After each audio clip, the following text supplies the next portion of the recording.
Hello and welcome. My name's Millie Henson and I'm going to be doing a brief strategic analysis on Starbucks. Starbucks Corporation, more formally known as Starbucks, are a premium roaster, marketer and retailer of coffee.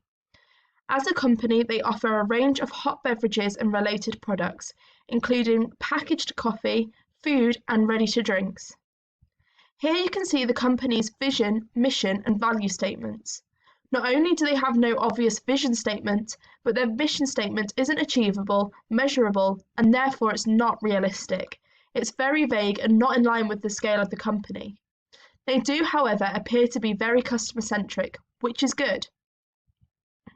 The company has more than 32,000 stores in 80 different countries. The scale is measured here by the number of stores as well as global expansion.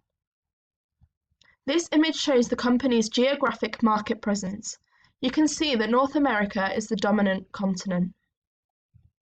The consumer market of Starbucks is summarised on the top left there, but Starbucks is located in the restaurant segment.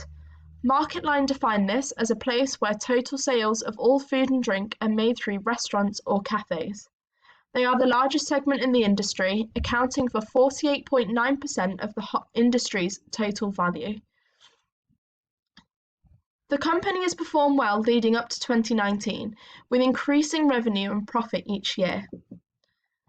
Whilst 2020 was considerably low in both metrics, this is more than likely down to unpredicted changes in external environment. Here we can see how well Starbucks use their resources, and I've picked the top from each section. Starbucks locate their stores strategically, to not only create a global presence, but to be visible to all consumers. As previously shown, their financial performance increases year on year, allowing the possibility of global expansion. They provide benefit packages to all employees, including health coverage, which can be seen as gold for some companies. In the external analysis, we're looking at the macro environment, the industry, and competitors, respectively. After completing a pestle analysis, you can see the top 4 opportunities and threats for the company.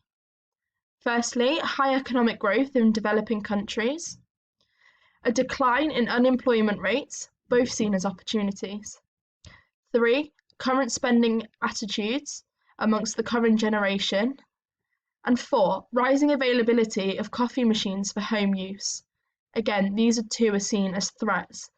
All of these will be expanded on later on in the presentation. Porter's 5 forces define an industry structure and the intensity of competition. Here at the top, you can see a strong force in competitive rivalry. There are a large number of similar firms, meaning intensifying competitive rivalry. Bargaining power of suppliers. This is a weak force due to a large overall supply. There are many suppliers of coffee and tea around the world. Threat of substitute products. Now this is very strong, and this is because substitutes are readily available, meaning it's easy for consumers to buy these instead of Starbucks products. Bargaining power of buyers. This is also strong, as customers can easily switch from Starbucks to other brands and could easily stay away from the brand if they wanted to. And finally, threats of new entrants. Now this is moderate. The cost of operating a small coffee house is lower compared to operating a chain, meaning smaller firms could compete. However, it would be lengthy and costly for them to acquire the same brand development as Starbucks. Here you can see the top companies that are directly in line to compete with Starbucks, as summarised by MarketLine. They've been arranged in comparison on their pricing and perceived quality, and from that you can see that Costa is their closest competitor. A SWOT analysis summarised the 2 environmental analysis that we have done previously. Here I will further explain on the key ones. Global presence allows for Starbucks to be globally located. The only way to obtain their mission statement is to have the stores located and dispersed around the world. Being a US dominant company, it's dependent on the US for the majority of its revenue, increasing further business risks down the line. A decline in unemployment rates means people are working more. That means they have more money readily available to spend on daily luxuries.